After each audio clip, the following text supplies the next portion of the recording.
Wooden Leg, a Cheyenne warrior who fought at the Battle of Little Bighorn in 1876, was originally named Kencito. He earned his nickname after sustaining a leg injury in a clash with the Crow Nation, which left him with a makeshift wooden limb. A respected member of the Northern Cheyenne, he engaged in numerous conflicts against the U.S. Army, including the infamous showdown with Custer's 7th Cavalry. Following the battle, he fled to Canada with fellow warriors before eventually returning to settle on the Northern Cheyenne Reservation in Montana, where he lived until his death in 1940.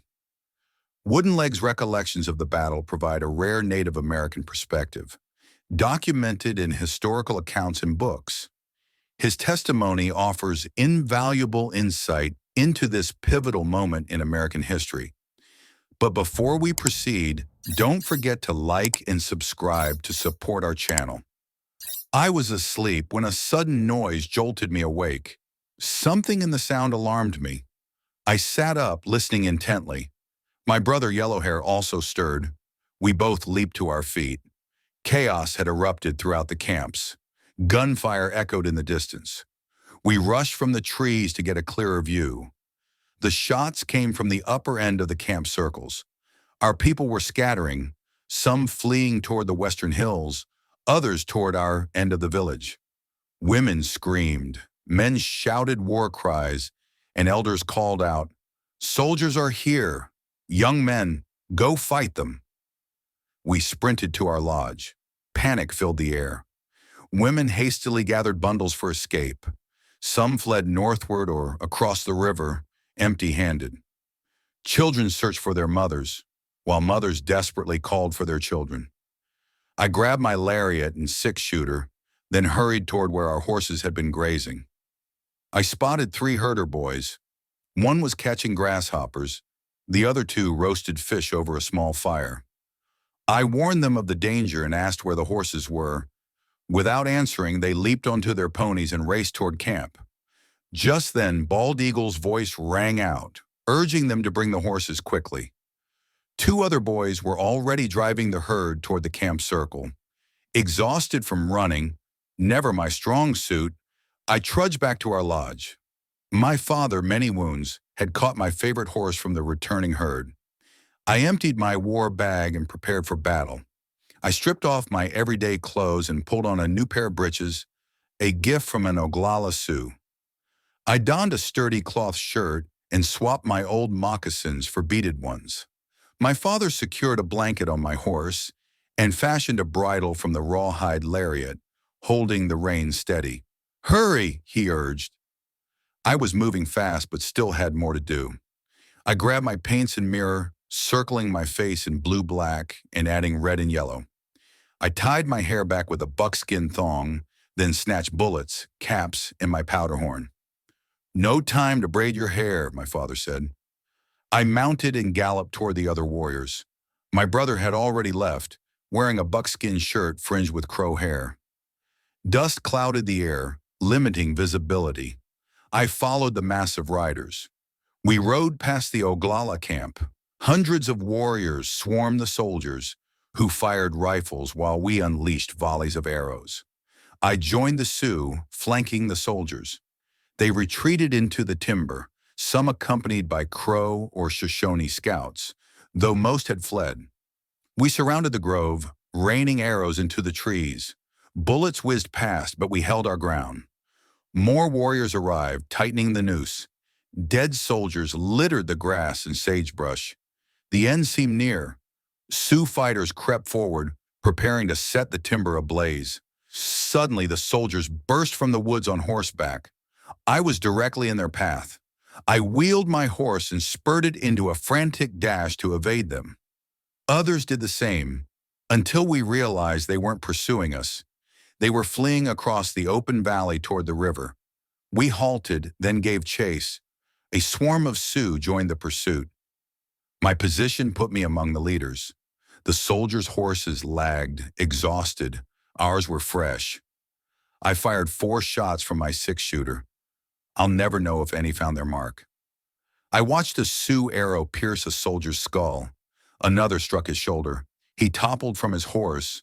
Others fell to arrows, spears, or stone war clubs. Horses collapsed, dead or dying. We taunted them. "You're just boys. You shouldn't be fighting. We beat you at the Rosebud. Where are your Crow and Shoshone allies?" Little Bird and I chased one soldier. Little Bird, in a trailing war bonnet, rode to his right. I took the left.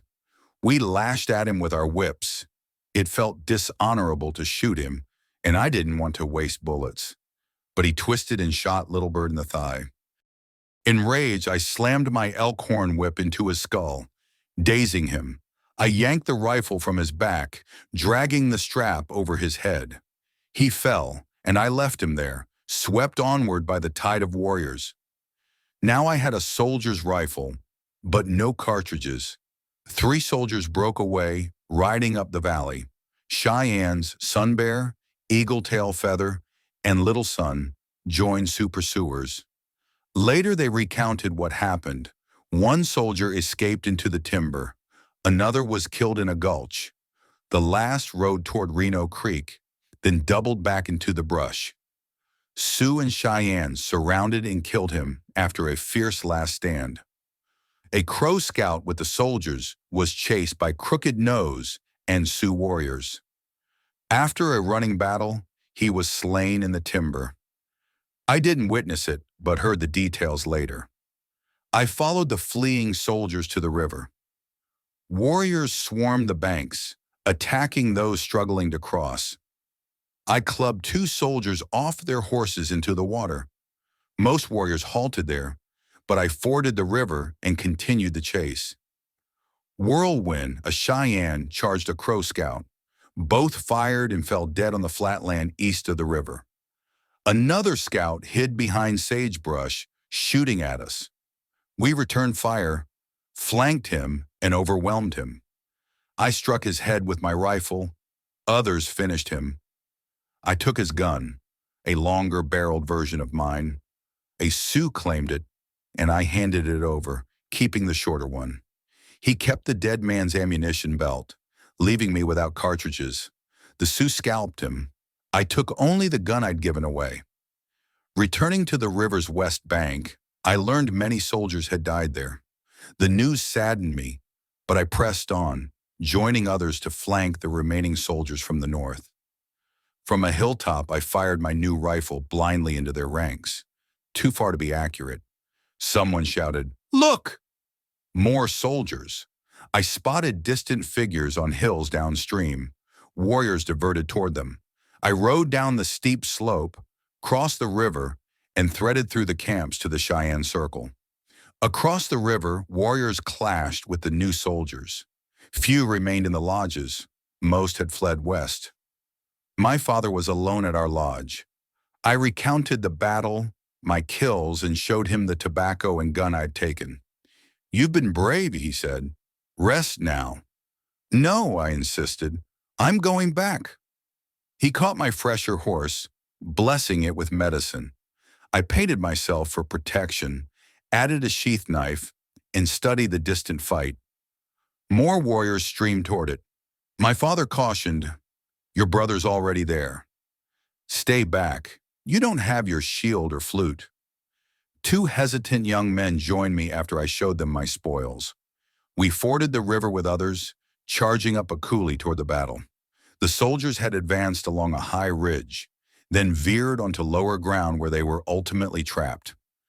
Early skirmishers, bobtail horse, roan bear, and buffalo calf, had been the first to engage them. We took cover in gullies, inching closer. Arrows arced over brush, striking horses, which bucked and threw riders.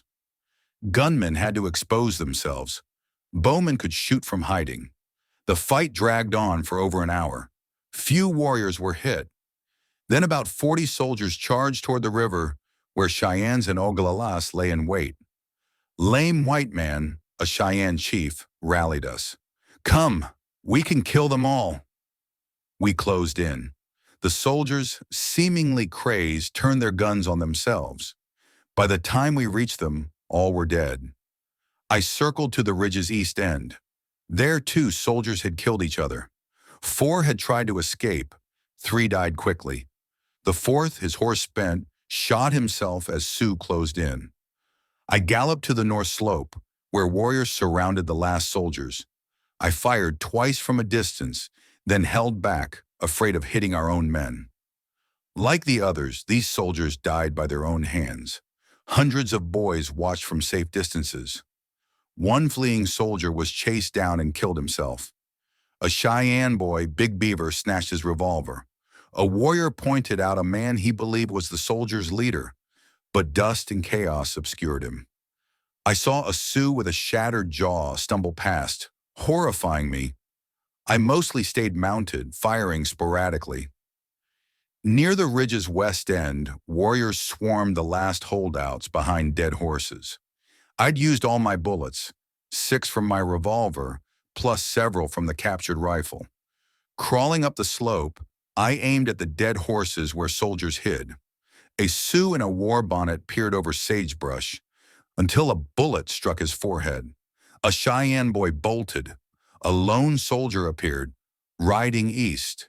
Sioux pursuers vanished over a hill. I assumed they killed him. When the gunfire ceased, warriors surged forward. The final soldiers were dead, many, it was said, by their own hands. 7 had broken away but were cut down. One wounded soldier raised himself, looking dazed. A Sioux wrestled his revolver away and shot him. Others finished him. He was burly, with a black beard and curled mustache. Some Cheyennes later claimed he wore officers' insignia, but we didn't recognize such markings then. Another corpse, stripped and decapitated, bore painted symbols on his chest and arms, an eagle among them. Some guessed he was the leader. By mid-afternoon, the battle ended. I scalped a yellow-bearded soldier, skinning half his face to preserve the long beard. I tied it to an arrow shaft as a trophy. I found Noisy walking, a childhood friend, grievously wounded. He begged for water, but his father, White Bull, refused, knowing it would kill him. Later, I helped bury Lame White Man, mistakenly scalped by Sioux who thought him an enemy scout. We concealed his body in a cliff crevice. The camps moved that night, a tradition after deaths. Cheyennes relocated downstream. Sioux shifted northwest. No celebrations occurred. Too many mourned. Women gashed their limbs in grief. Scouts kept watch. Some skirmished with surviving soldiers across the river. I stood guard late into the night, spotting the soldiers' position but not engaging. Relieved at dawn, I collapsed on the grass, drained. This first-hand account sheds new light on Little Bighorn in the Great Sioux War. Thank you for watching Empire History Central. Don't forget to like, subscribe, and hit the notification button for more interesting, detailed history dives.